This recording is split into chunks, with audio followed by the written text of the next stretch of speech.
Good morning, fourth graders. This is our ELA video for the week of June 1st.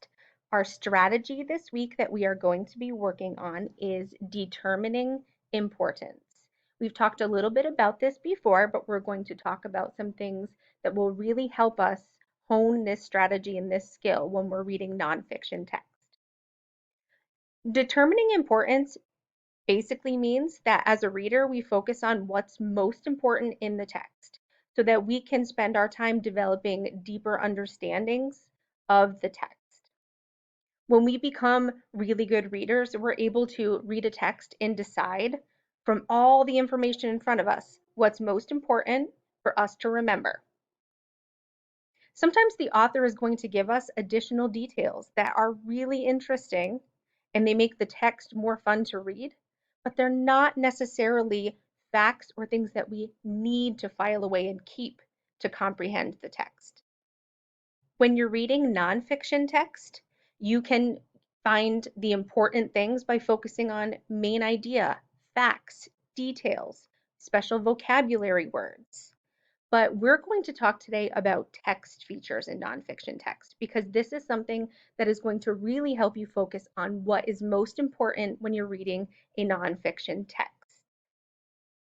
As we read more and more complex texts when we're in school, it becomes even more important to be able to distinguish between what's important and what's interesting. So these text features are going to help you as a reader. So what are text features? Well, authors include text features when they write to help the reader better understand what they have read. Text features provide information that may not be written in the text itself. Text features can be found in textbooks, magazine articles, newspapers, reports, web pages, and other forms of nonfiction text. A first example of a nonfiction text feature that you are all very familiar with is the table of contents. It lists all the major parts of a book along with page numbers. It outlines the main points or main topics of the text. And you can use the table of contents to help you locate information in the book. And it also shows you how everything is organized. So think about this. Taking a look at this table of contents, where would a reader find information about where an animal lives? Well, first I would take a look at the chapter that says all about animals, and then I would go down and see, oh, where an animal lives, it might be their habitats or their homes. So I would go to pages 3 and 4.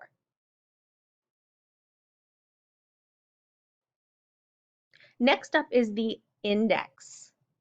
The index is an alphabetical listing of the key names, terms, events, and topics along with their page numbers.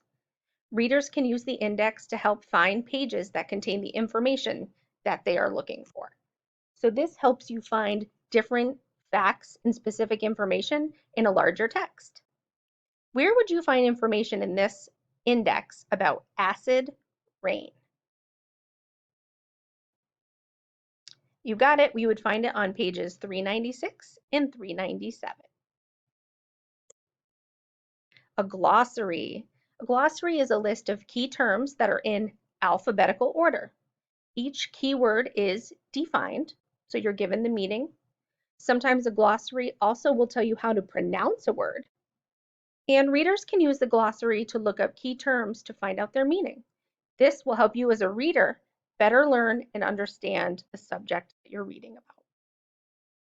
How would the glossary help the reader understand text about animal adaptations?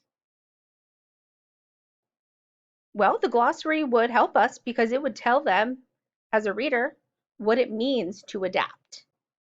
When we know what it means to adapt, we can figure out what an animal adaptation is. Titles. Titles tell the reader the main topic of the text. They also show the main idea of the text. They help the reader by letting them know what they're about to read, and they focus the reader on a topic so they can make connections between what they already know and the text. So what do the titles of the articles in these newspapers tell you? Take a look at the different headlines or titles. Well, those titles all talk about space, so we know those articles have to do with space. Subheadings. We've been talking about this lately. Subheadings divide the text into sections. Subheadings tell the main idea of each section of text. They are printed in large or bold type to make them stand out. And subheadings help the reader to locate information in the text by telling them where to look. We've also talked about how subheadings can help us when we're determining the main idea of an article by using the important details. If we take a look at each subheading and find the main ideas of those sections, we can figure out how they all connect and what they have in common, which will help us understand the main idea of the entire text.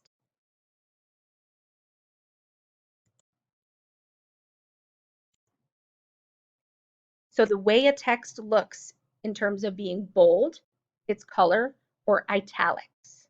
The style and color of the text sends the reader signals about how to read the content. Keywords to notice are in bold or in color. Text that is in italics, and the word italics is in italics to show you what that means, is used in picture, captions, book titles, and any other element that needs to stand out. Text in bold, color, or italics draw the reader's attention to the important information. Take a look at the example on the page here. How do the words that are in italics here help you as the reader understand the text?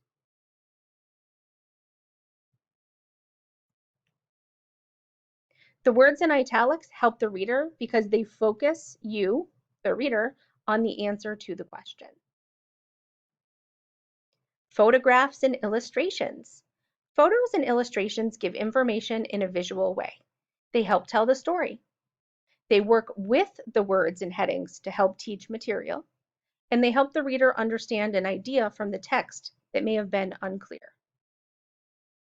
So how would these photos help you as a reader understand the text? Take a look at the two photos. Those pictures would help you understand the animals they're talking about, what they look like, and where they live. Captions.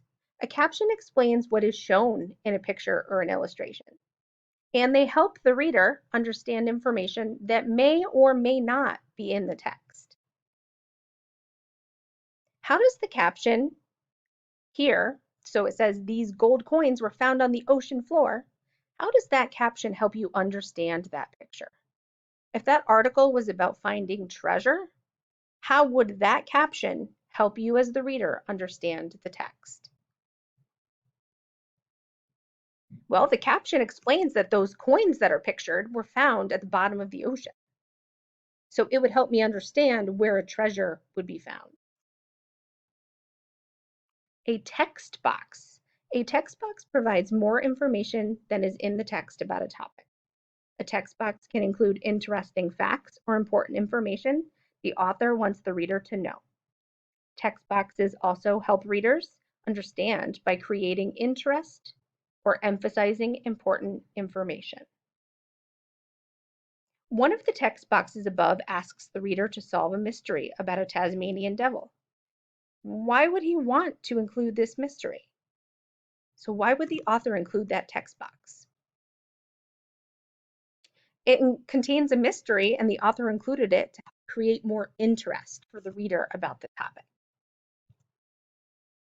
Maps. Maps are drawings that show the basic shape of the land and other geographical, political, or historical features. They present information in a visual form. They help the reader understand where an event happens, and they help the reader understand how far away an event took place.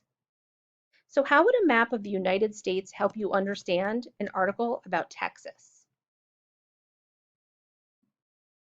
It would help you understand where Texas is and how the location of Texas relates to the text. Diagrams. A diagram is a drawing that shows or explains something. To understand a diagram, the reader should read the titles, labels, captions, and numbered parts. Diagrams help the reader understand steps, how objects are made, or information in the text.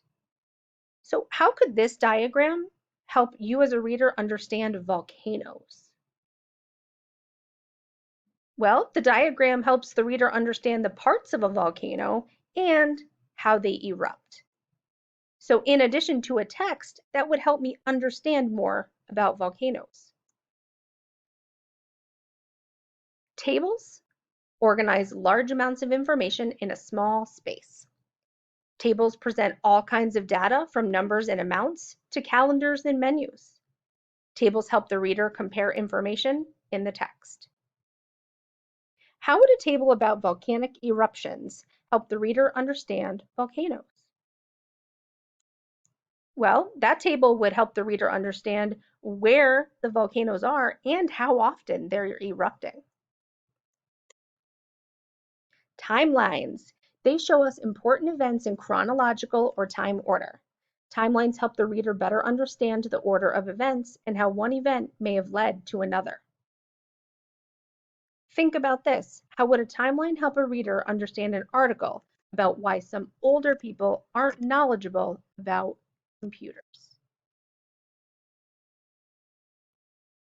Well, this timeline would show that computers may not have been affordable until later in an older person's life.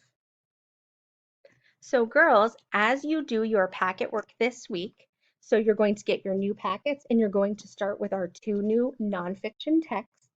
You're going to work on this skill of determining importance, and you're going to focus especially on allowing nonfiction text features help you determine importance.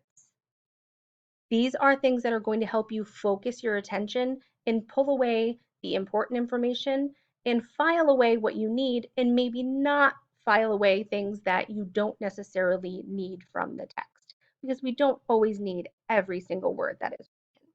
So you're going to use these nonfiction text features to help you practice your skill of determining importance. You're also going to use them as you log on to ELA, News ELA Weekly, and answer questions about those nonfiction articles. Have a great week, girls.